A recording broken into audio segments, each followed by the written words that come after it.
night to the Suns, and the defense was I'm actually not even entirely sure where to go here, as the defense was broken in the sense of all night they weren't having a very good defensive night.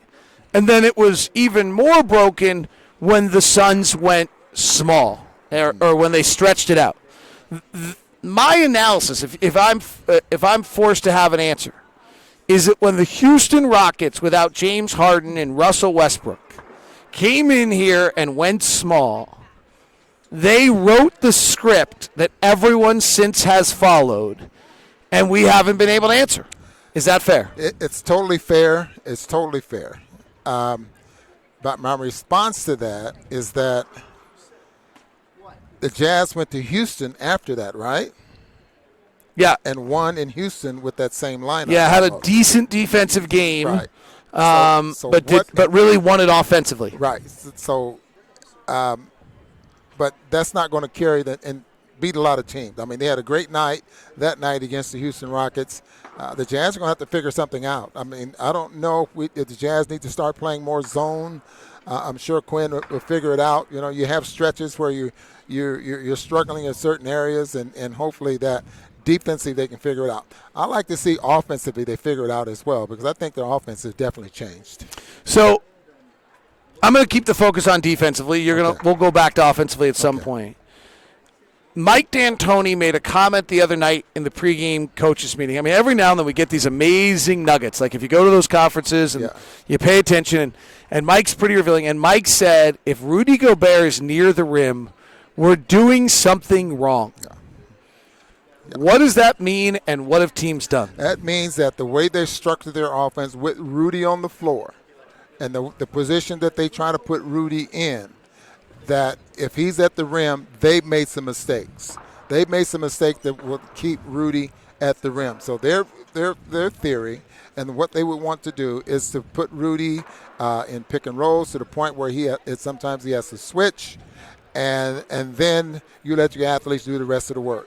So that's exactly what we're saying. And then when you have a team like the Houston Rockets, where you have 5 athletic guys out there on the floor that can beat you off the dribble, that can do a lot of wonderful things, that makes it awfully difficult to win. The team has lacked a bounce.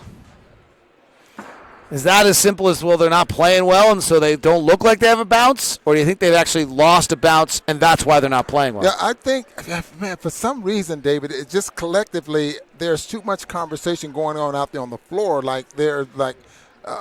They're making mistakes defensively. You notice how often these guys are talking to each other. Well, you're supposed to do this, or I'm supposed to be there, and that type of thing. And offensively, there's some reads that probably wasn't made, but defensively, David, there's reads as well. And when you're not making those reads, and you have playing against athletic players, you're going to get beat. I mean, we're seeing something now that we haven't seen all season long, and how to correct something like this. That's going to be a tough job here for Quinn. You just hate to be losing these games at home. So the offense by the end of the night was pretty distinctly average.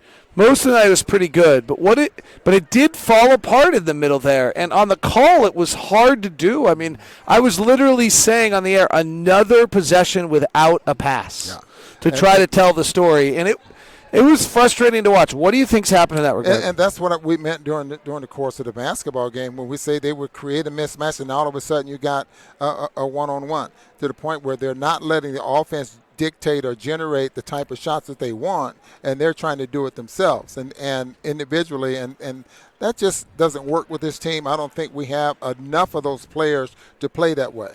And when I say enough, I mean we don't have enough of those players to play that way. How vital is Joe Ingles? Terry Stotts always says that Joe Ingles is the key cog to this team. Another coach kind of making an interesting comment. You kind of listen to it.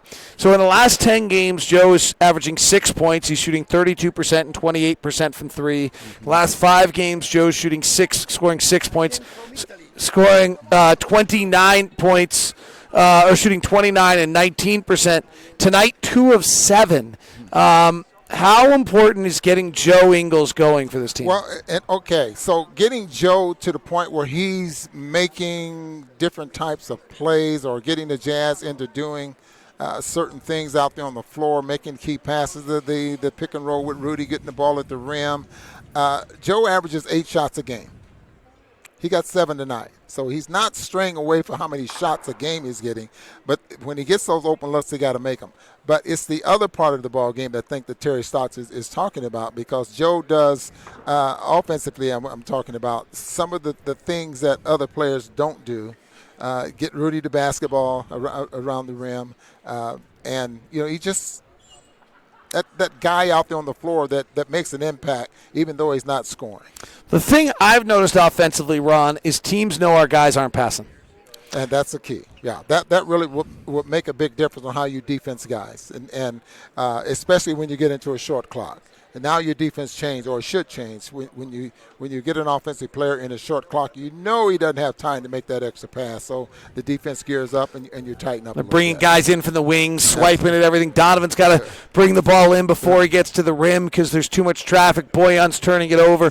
That wing swipe. I mean, Rubio knew it today. It's 7 steals. Yeah, Rubio's. I think he's a really smart player, and maybe he doesn't give it to you every night, but he was ready tonight. He was totally ready. He played probably one of their better basketball games, from what I understand, that he's really been struggling in the last few months anyway. Haven't been consistent, I put it that way, in the last few months. Not the way he started the season off with the Phoenix Suns this year.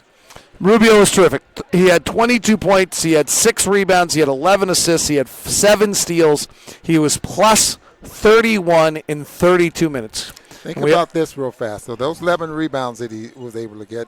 11 assists. 11 assists, rather.